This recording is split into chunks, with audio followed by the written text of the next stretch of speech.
On m'a demandé de défendre la révolution ou disons la stratégie révolutionnaire en 20 minutes, ce qui évidemment n'est pas une mince affaire, vous l'imaginez.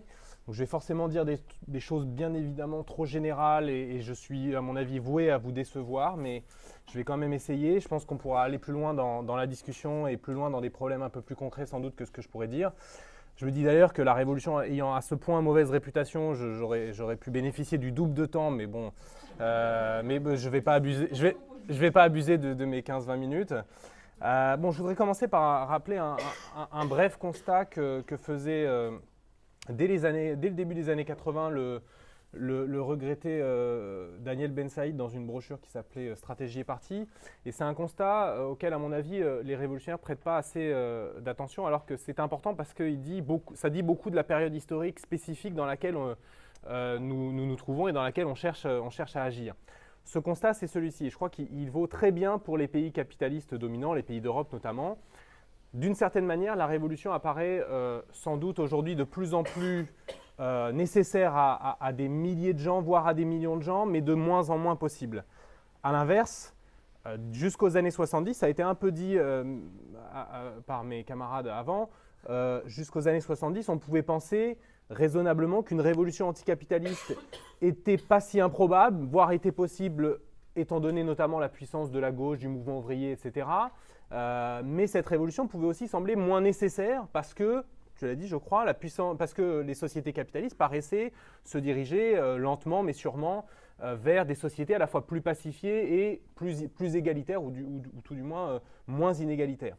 Aujourd'hui, je dirais que la révolution peut apparaître de plus en plus nécessaire en raison de la conjonction d'au moins trois faits absolument indéniables, à mon avis, pour n'importe qui regarde sérieusement le capitalisme contemporain.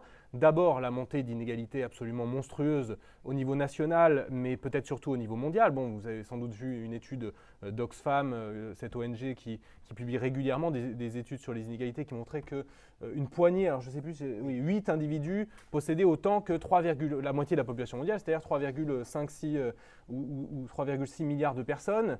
Alors ça, c'est le premier fait. Ensuite, une monopolisation du pouvoir politique par les classes possédantes et peut-être même surtout la perte de substance même des instances élues au profit des conseils d'administration des grandes entreprises, tout simplement, mais aussi des bureaucraties supranationales, de certains lobbies au service direct du capital.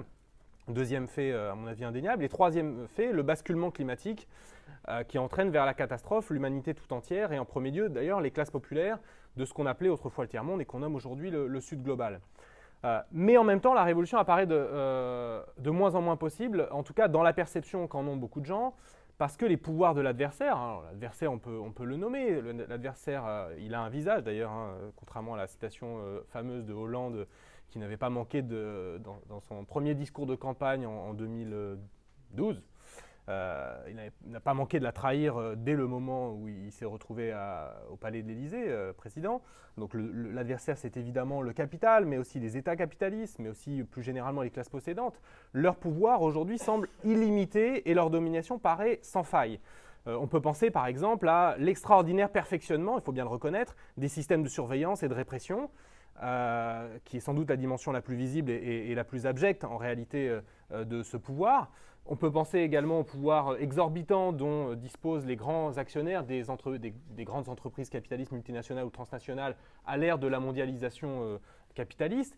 On peut penser aussi au raffinement, tu l'as un peu dit sur l'aspect hégémonique, au raffinement des appareils idéologiques qui sont capables d'enrôler nos désirs ou les désirs de la population en leur faisant supporter, parfois même en leur faisant aimer le système qui les opprime, qui les exploite, en tout cas, et qui réduit la vie de millions de personnes à une lutte pour la survie. D'où, du fait de cette puissance de l'adversaire, d'où un certain scepticisme, et je dirais un scepticisme certain et profond des classes populaires notamment, quant à l'idée que des soulèvements révolutionnaires pourraient aujourd'hui être possibles et même souhaitables, c'est-à-dire que l'action des masses, par elle-même et pour elle-même, pourrait être victorieuse et changer leurs conditions d'existence en transformant radicalement les structures politiques, économiques et sociales. Alors c'est vrai que pourtant que le monde contemporain a connu des révolutions dans la période récente, à savoir les révolutions arabes en Tunisie, en Égypte ou encore en Syrie, mais bien souvent, on le sait, cet exemple est utilisé comme un contre-exemple, parce que l'on constate que ces révolutions ont été pour l'instant défaites, trahies ou défigurées, on postule que ces révolutions étaient vouées d'une certaine manière à subir la défaite, à subir la trahison et à subir la défiguration. Et on présume d'ailleurs que la flamme révolutionnaire est définitivement éteinte, ce qui est, à mon avis, on ne peut pas postuler ça. Certains vont jusqu'à penser, au nom d'un pseudo-réalisme, qu'il aurait finalement mieux valu s'éviter de tels soulèvements révolutionnaires si c'était pour aboutir à de tels phénomènes morbides que l'on a observés par la suite, notamment Daesh. Bon, ça, c'est évidemment pas étonnant. Quand une contre-révolution, triomphe, comme ça a été le cas, alors sous des formes très différentes. En Tunisie, c'est la contre-révolution des débris du régime de Ben Ali, par exemple. En Syrie, c'est sous des formes variées, à la fois Assad, mais également Daesh, etc. Bon, la contre-révolution peut avoir des visages multiples. Mais une victoire de la contre-révolution, ça suscite inévitablement et à toute époque ce type de réaction et de frustration qui sont des marques de désespoir face à un système capitaliste, impérialiste, dont on constate malheureusement depuis 2 siècles qu'il a une formidable capacité de résilience, une formidable capacité à se régénérer, même y compris à partir de ce qui s'oppose à lui. Une deuxième manière de congédier la révolution, là encore paradoxalement, souvent à partir de l'exemple des révolutions arabes, ça consiste à imaginer que les révolutions ne sont possibles que dans les pays où sévissent d'évidentes dictatures et où la population est soumise à une pauvreté souvent effroyable. Et de ce fait, les sociétés européennes ne seraient pas candidates à la révolution parce que précisément leur population vivrait dans des démocraties et bénéficierait de conditions d'existence bien meilleures que dans le sud global. Alors ça, c'est un argument à mon avis plus sérieux que le précédent, mais auquel on pourrait rétorquer à mon avis 2 choses. D'abord, au vu de l'histoire des révolutions, ce n'est pas toujours dans les pays les plus pauvres, loin de là, que surviennent des révolutions. Ou pour prendre le problème par l'autre bout, bon nombre de pays qui ont connu des révolutions, bon nombre de pays extrêmement pauvres n'ont jamais connu à proprement parler de révolution. Donc il n'y a pas de lien immédiat, il n'y a pas de lien direct entre la pauvreté d'une population dans un pays et le fait qu'il y a des révolutions. D'ailleurs, dans les pays qui ont connu des révolutions, ce ne sont pas non plus les franges les plus pauvres de la population qui généralement ont été les forces motrices de ces révolutions. Je pourrais prendre des exemples, mais la Russie de 17, c'est pas. Alors, c'est en partie certaines franges des milieux les plus pauvres, mais notamment la classe ouvrière était sans doute pas la frange la plus pauvre de la société russe, et c'est elle qui a été, disons, à l'avant-garde de ce processus révolutionnaire, même si les paysans ont pris toute leur part en brûlant les châteaux, etc., bon, comme souvent dans les soulèvements paysans, etc. Mais la révolution allemande, c'est pareil, c'est pas les franges les plus pauvres qui ont fait la révolution, qui ont été motrices dans la révolution, etc. Au Portugal, en 74-75, également, et on pourrait prendre des tas d'exemples. Et de même, des pays qui ont connu des dictatures féroces n'ont pas connu de révolution, ou quand des révolutions ont éclaté, ce fut souvent après des dizaines d'oppressions. Alors là, je pense aussi à la dictature salazariste au Portugal, qui a réussi à se maintenir pendant près de 50 ans, sans révolution, alors avec parfois des moments de révolte, mais encore que au Portugal, il y a eu des petits moments, mais pas grand-chose jusqu'à 1974. Alors, l'autre argument qu'on pourrait opposer à la thèse des révolutions impossibles dans les sociétés européennes, parce que c'est ça, moi personnellement je pense que la révolution est une idée neuve, pas seulement en général, mais en Europe. Or c'est souvent, on peut à l'arrière, certains vont concéder que la révolution, oui peut-être dans des sociétés très pauvres, très éloignées de la nôtre, très dictatoriales, etc., mais en Europe, non. Bon, l'autre argument, je pense qu'on peut opposer à ça, c'est justement que l'explosion des inégalités et l'appauvrissement de franges croissantes des populations en Europe, de la population des sociétés européennes, et y compris dans les principales puissances capitalistes européennes, y compris en Allemagne, où la pauvreté s'accroît régulièrement depuis les lois Hartz IV du début des années 2000, les lois antisociales, mises en œuvre d'ailleurs par un parti social-démocrate, le SPD, y compris en France, où il y a des poches de pauvreté absolument effroyables. Tout ça fait que la révolution peut redevenir une solution désirable pour les classes populaires et même pour une partie des couches sociales intermédiaires qui, pour une partie d'entre elles, sont précarisées. Deuxième aspect, le déclin des démocraties parlementaires traditionnelles au profit d'un pouvoir autoritaire qui est partagé entre les gouvernements nationaux, les pouvoirs exécutifs en l'occurrence, les administrations d'État qui ont un pouvoir très important, la Commission européenne évidemment, la Banque centrale européenne, et tout ça qui fait que les gens globalement se sentent de moins en moins représentés par les élus, ne votent plus autant qu'ils le faisaient par le passé pour les partis traditionnels, voire ne votent plus du tout. Il y a une montée de l'abstention partout en Europe et concentrée notamment dans les classes populaires, alors que je précise, et on oublie souvent ce fait que jusqu'aux années 70, la classe ouvrière dans tous les pays votait autant que le reste des autres classes sociales. On s'est habitué à l'idée qu'on s'abstient quand on est ouvrier, par exemple. Non, au début des années 80, on ne s'abstenait pas plus quand on était ouvrier que quand on était cadre ou bourgeois. Donc c'est un fait qui est tout à fait récent, qui est lié au tournant néolibéral, qui est lié à l'affaiblissement du mouvement ouvrier, à l'affaiblissement de la gauche, etc. Bon, tout ça, tout ce que je disais sur les démocraties parlementaires et la montée de l'autoritarisme, de fait, ça affaiblit structurellement la légitimité politique des gouvernements, notamment en France, en Grande-Bretagne, en Italie, mais aussi en Espagne et je pense aussi en Belgique, pour prendre que des pays d'Europe de l'Ouest. Les gouvernements sont de plus en plus fragiles, la stabilité politique est de plus en plus menacée. D'ailleurs, pour prendre l'exemple français que je connais le mieux, aucun gouvernement ne parvient à se faire réélire depuis une vingtaine d'années. Aucune majorité ne parvient à se faire réélire depuis une vingtaine d'années. C'est bien la preuve qu'il y a une instabilité structurelle.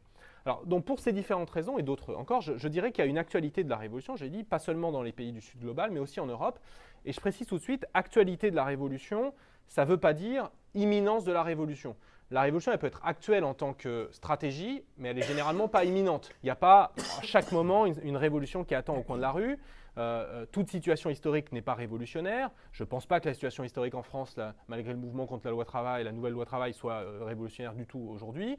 Et il ne suffit pas évidemment d'une organisation super révolutionnaire avec des vrais révolutionnaires, avec des gros muscles, etc., qui décident de lancer les hostilités contre le capitalisme et l'État pour que la situation devienne révolutionnaire, ça c'est clair.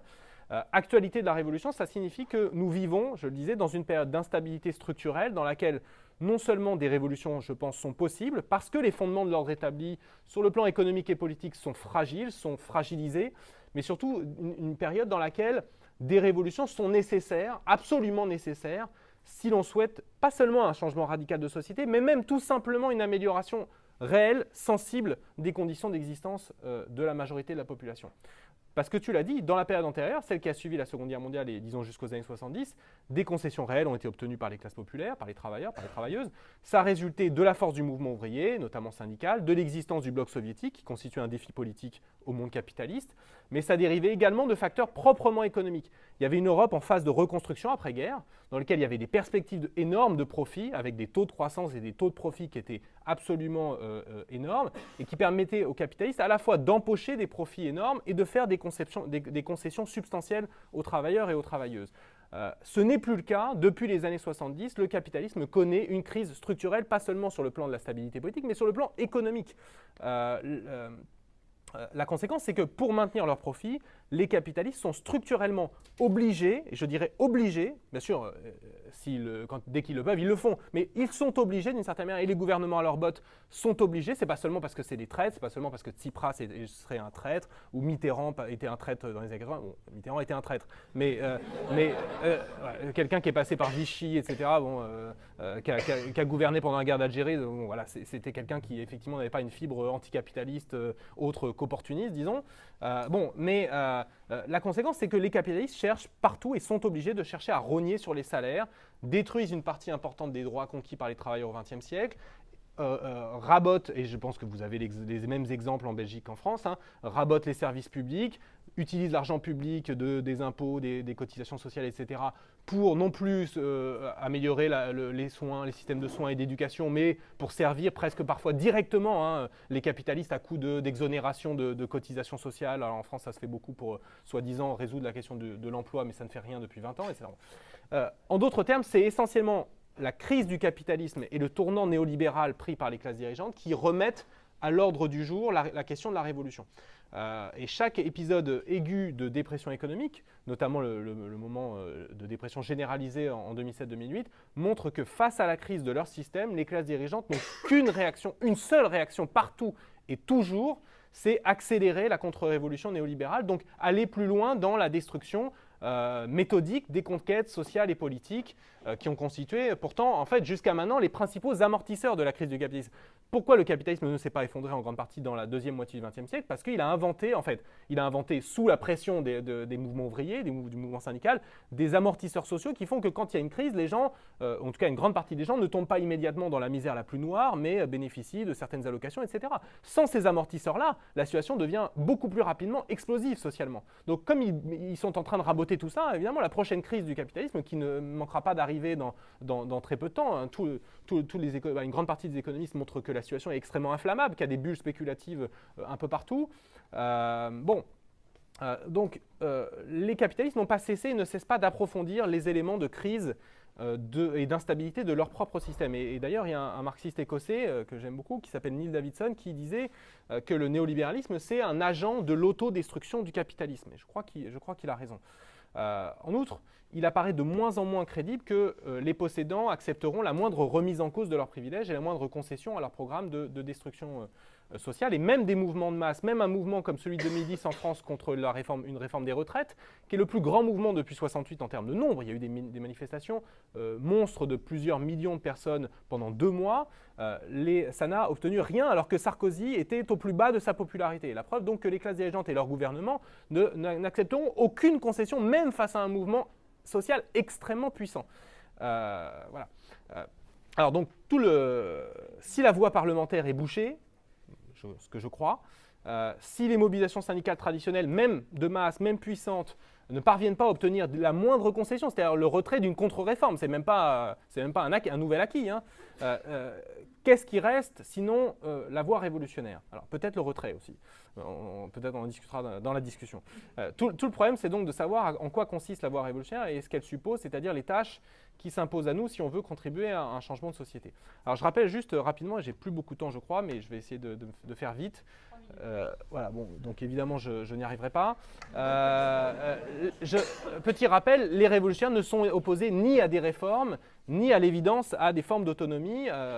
Au contraire, je pense qu'il est absolument crucial de se battre ici et maintenant pour des réformes favorables aux classes populaires et pour accroître l'autonomie du camp des exploités et des opprimés, etc. Le problème et les divergences, ils ne se situent pas là, ils se situent sur le plan, disons, stratégique. Les révolutionnaires peuvent et doivent être les meilleurs défenseurs, à mon avis, des réformes progressistes, mais ils s'opposent au réformisme selon lequel, disons, une accumulation graduelle de ce type de réformes pourrait finir par remettre en cause le pouvoir démesuré de la classe qui, en régime capitaliste, possède tout. Les révolutionnaires peuvent donc et doivent travailler par ailleurs, à mon avis, à construire avec ce que tu cites. D'ailleurs, en France, il y a des alliances entre des mouvements anticapitalistes et les objecteurs de croissance, hein, à construire des espaces libérés de la contrainte patronale, de l'imaginaire capitaliste. Mais ils ne pensent pas, je crois, les révolutionnaires, que ces espaces pourraient grignoter progressivement le pouvoir capitaliste lui-même, son mode de production et de consommation, mais aussi l'imaginaire pourri qui lui est associé. Donc je disais, le problème se situe pas tellement sur le plan des tâches immédiates, ce qu'il faut faire. Il faut faire tout ça. Il faut mener des luttes syndicales, y compris pour obtenir des réformes si on peut. Il faut avoir des initiatives locales dans lesquelles on construit des espaces autonomes, par exemple. Ça se situe sur un plan stratégique. Ce qui suppose de poser la question suivante, qu'est-ce qui peut bien conduire à en finir avec cette société d'exploitation et d'oppression? Alors, évidemment, on pourrait commencer par dire, on commence toujours par l'indignation. Daniel Ben Saïd, là encore, je suis désolé de le citer une deuxième fois, disait on s'indigne et puis on voit. Alors, c'est vrai, mais ça ne fait pas tout. Hein. L'indignation et même la révolte face au monde tel qu'il est, ça ne suffit jamais. La voie révolutionnaire suppose, à mon avis, 2 éléments supplémentaires, l'action et l'organisation. L'action notamment pour accroître le niveau d'organisation et les capacités défensives et offensives du camp des exploités et des opprimés, c'est-à-dire de tous ceux et toutes celles qui ont un intérêt direct à un changement de société, mais également l'organisation pour faire en sorte que l'action soit aussi efficace que possible, c'est-à-dire qu'elle ne se dilue pas dans une explosion sociale sans lendemain. Et pour aller un peu plus loin, je dirais que la particularité de la stratégie révolutionnaire consiste dans ses meilleures variantes à articuler plusieurs choses qui sont souvent en fait désarticulées dans ce qui a un peu été dit avant. Articuler la mobilisation directe des subalternes, c'est-à-dire pas seulement la classe ouvrière d'ailleurs, toutes les couches à la fois exploitées et opprimées, donc accroître l'auto-organisation, l'action par en bas, etc. travailler à l'unification et au renforcement de l'autonomie du camp des exploités et des opprimés, y compris sur le plan culturel, idéologique, etc., au cours souvent des luttes. C'est souvent au cours des luttes en fait, que les gens remettent en cause des idées capitalistes. Bon, c'est pour ça que la lutte est primordiale de ce point de vue-là. C'est pas à froid, quoi. Et je dirais le troisième élément, c'est à articuler avec les deux précédents, c'est le problème de la conquête du pouvoir politique. Et donc ça s'oppose aussi bien à la stratégie réformiste qu'à ce que j'appellerais la stratégie autonomiste ou municipaliste. La stratégie réformiste, elle est obsédée par la conquête et l'exercice du pouvoir, et elle en oublie généralement jusqu'à la nécessité même de la mobilisation des classes populaires. C'est l'écueil de Tsipras. Tsipras, il s'est retrouvé à nu face à la Commission européenne et face aux puissances allemandes et françaises, et il n'a jamais cherché à susciter ou à s'appuyer sur le mouvement de masse. C'est une stratégie typiquement réformiste. De même Mitterrand, par exemple en France, au début des années 80. Et je pense que c'est inscrit dans le logiciel, dans l'ADN réformiste. De son côté, la stratégie autonomiste ou municipaliste tend au contraire à esquiver la question du pouvoir politique en privilégiant la construction ici et maintenant de formes de vie ou de modes de production alternatifs au capitalisme. Donc cette construction, je pense, est une expérience précieuse qui à la fois, je pense, démontre la possibilité de vivre autrement que sous le joug du capital, de produire et de consommer autrement que dans un cadre productiviste. Et ça permet aussi, je dirais, c'est la valeur de ce type d'expérience, ça permet des apprentissages absolument cruciaux, absolument précieux pour la construction d'une autre société. Mais ça ne résout pas, à mon sens, l'énigme stratégique du dépassement du capitalisme. Je conclurai en disant, on ne sait pas la forme que prendront les révolutions au XXIe siècle. Je dirais qu'il faut être modeste, très modeste de ce point de vue-là. C'est sans doute la vertu dont sont le plus privés les révolutionnaires, qui s'imaginent toujours tout savoir. Par contre, ce que nous savons, et je crois que c'est ce que rappelle notamment l'expérience désastreuse de Syriza en Grèce récemment, c'est qu'il n'y aura pas le début du quart d'un changement de société, et même, j'aurais tendance à dire, dans la période actuelle du capitalisme, le début du quart d'une réforme progressiste, et même d'ailleurs d'une victoire contre des contre-réformes, sans qu'on accepte et sans qu'on engage une confrontation de grande ampleur avec les classes possédantes. Même si la révolution ne sera pas un dîner de gala, comme le disait Mao, cette confrontation, ça n'implique pas nécessairement ici et maintenant de faire le choix de la lutte armée, etc., comme on l'imagine parfois dans un imaginaire, disons, guévariste de la Révolution, qui n'est pas le mien, ou pour être plus précis, à mon avis, la confrontation avec les classes possédantes, ce n'est pas réductible à un conflit armé, même si ça peut le devenir malheureusement quand les classes possédantes se défendent mordicus et emploient des moyens terroristes pour maintenir leur système. Bon, je m'arrête là. Il y a un point qui me semble irrésolu, et peut-être qu'on peut en discuter, je laisse ce point pour la discussion, c'est la place pour moi des élections dans les processus révolutionnaires, dans les puissances capitalistes, parce que contrairement à une idée reçue, notamment à la fin de leur vie, Marx et Engels ne pensent absolument pas que les élections ou que les victoires électorales soient incompatibles avec la voie révolutionnaire. Ils pensent que Engels écrit exactement le contraire dans la préface dans les années 1890 qu'il écrit pour les luttes de classe en France de Marx. Il écrit plutôt, au contraire, c'est plutôt le combat sur les barricades qui appartient au passé, et au contraire, c'est les révolutions de l'avenir emprunteront sans doute une voie électorale. Alors je ne dirais pas ça exactement sous cette forme, parce que je pense qu'il y a une dialectique absolument nécessaire entre les luttes sociales par en bas et la conquête du pouvoir politique, éventuellement par la voie électorale quand c'est possible. Mais c'est à mon avis une question qu'on aurait tout intérêt à reprendre aujourd'hui.